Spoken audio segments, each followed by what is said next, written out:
Salut, c'est Hugo, j'espère que vous allez bien. 48e jour de confinement, bon courage à tous. On est parti pour un nouveau résumé de l'actualité du jour. La première actualité, c'est un possible décalage de la date de déconfinement prévue aujourd'hui le 11 mai en France. Aujourd'hui, le ministre de la Santé Olivier Véran a mis en garde dans une interview qui est à la une du journal Le Parisien. Dans cette interview, il alerte: si le confinement n'est pas suffisamment respecté d'ici le 11 mai et que suite à ça, le nombre de personnes hospitalisées repart à la hausse, eh bien le déconfinement pourrait être décalé à plus tard. Mais dans cet entretien, Olivier Véran répond aussi aux critiques concernant l'ouverture des écoles en mai. En effet, certains jugent cette ouverture trop précipitée alors que l'Espagne ou encore l'Italie ne rouvriront les écoles qu'en septembre. En réponse à ces critiques, le ministre déclare suivre les recommandations du conseil scientifique qui guide le gouvernement et être donc en accord avec le conseil scientifique. Le truc, c'est que en réalité, ce n'est pas vraiment le cas. J'ai déjà eu l'occasion d'en parler sur la chaîne et je vous mets les documents en description si ça vous intéresse, mais le conseil scientifique conseillait de maintenir les écoles fermées. Ce qui s'est passé en réalité, c'est que suite à la volonté du président de rouvrir les écoles en mai, eh bien le conseil scientifique a soumis au gouvernement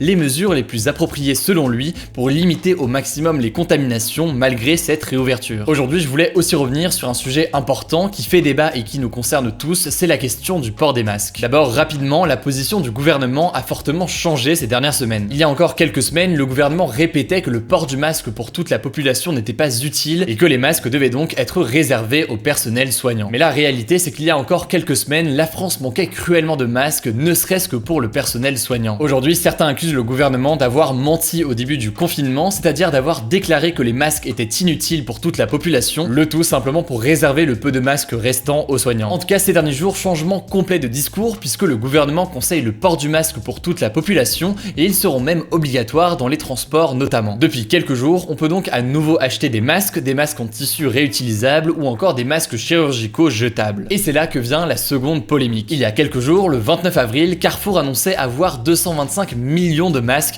à vendre aux Français. Du côté de Leclerc, même chose, on annonce 170 millions de masques disponibles. Ces chiffres, qui peuvent paraître impressionnants, ont choqué et étonné les pharmaciens et le personnel soignant. Les hôpitaux manquaient de masques, manquent encore de masques pour certains aujourd'hui, mais en parallèle, les grands supermarchés français auraient des centaines de millions de masques à vendre à la population. De façon très concrète, certains professionnels de la santé accusent ces grands supermarchés d'avoir caché des stocks importants de masques au moment où les hôpitaux en manquaient. En réponse à ces accusations, les supermarchés ont répondu que les chiffres annoncés ne correspondaient pas au stock actuel, mais aux commandes qui avaient été faites ces derniers jours et qui arriveront donc progressivement dans les jours à venir dans les magasins. Enfin, du côté du gouvernement, on assure avoir commandé des centaines de millions de masques qui vont continuer à être distribués gratuitement au personnel soignant. Dernière actu en France, le gouvernement envisage des nouvelles élections municipales en septembre. De façon très concrète, en mars, lors du premier tour, certains ont été élus directement et pour eux, pas d'inquiétude, ils restent élus. Par contre, pour les villes où il y avait besoin d'un second tour pour avoir des élus, eh bien on va devoir refaire le premier tour et après éventuellement un second tour. Le gouvernement envisage les dates du 27 septembre et du 4 octobre, on vous tient au courant dès qu'on en sait plus. Au passage, exceptionnellement, ce point quotidien est tourné un poil plus tôt que normalement, du coup je vous mets en commentaire épinglé le bilan national. Comme d'habitude, après le point sur l'actualité en France, on passe au point à l'étranger. En Espagne, hier, on a commencé à se déconfiner. Concrètement, depuis hier, la population a le droit de sortir pour se promener ou faire du sport et les plages ou encore les parcs ont rouvert. Vous l'imaginez, ça a mené à des vagues de monde sur les plages, ce qui inquiète certains,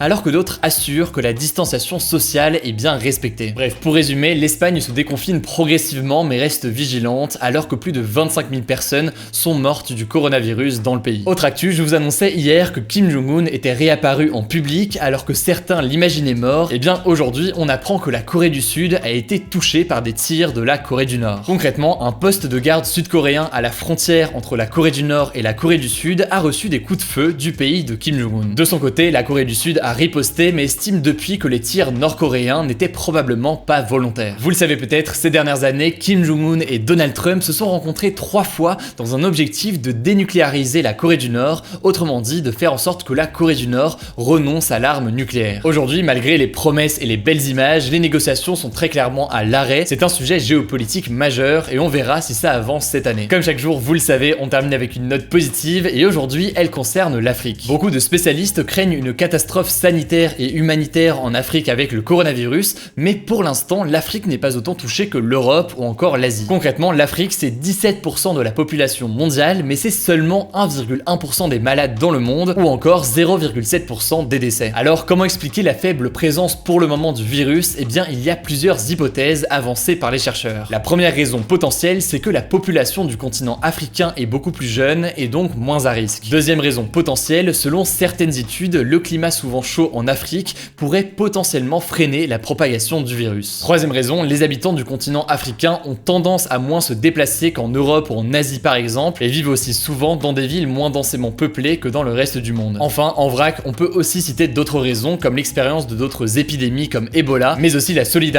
entre les différents pays du continent africain depuis le début de l'épidémie. Alors évidemment, il faut rester très vigilant puisque malheureusement l'épidémie est loin d'être finie, mais pour le moment c'est donc plutôt une bonne nouvelle pour le continent africain. Voilà donc pour ce point quotidien sur l'actualité, merci beaucoup de m'avoir écouté, merci beaucoup pour votre confiance. En description, je vous mets des liens pour en savoir plus. Pour nous soutenir et ne pas rater les points quotidiens suivants, vous pouvez vous abonner directement à cette chaîne YouTube, c'est gratuit. Écoutez, je crois que j'ai tout dit, prenez soin de vous, on se dit à demain.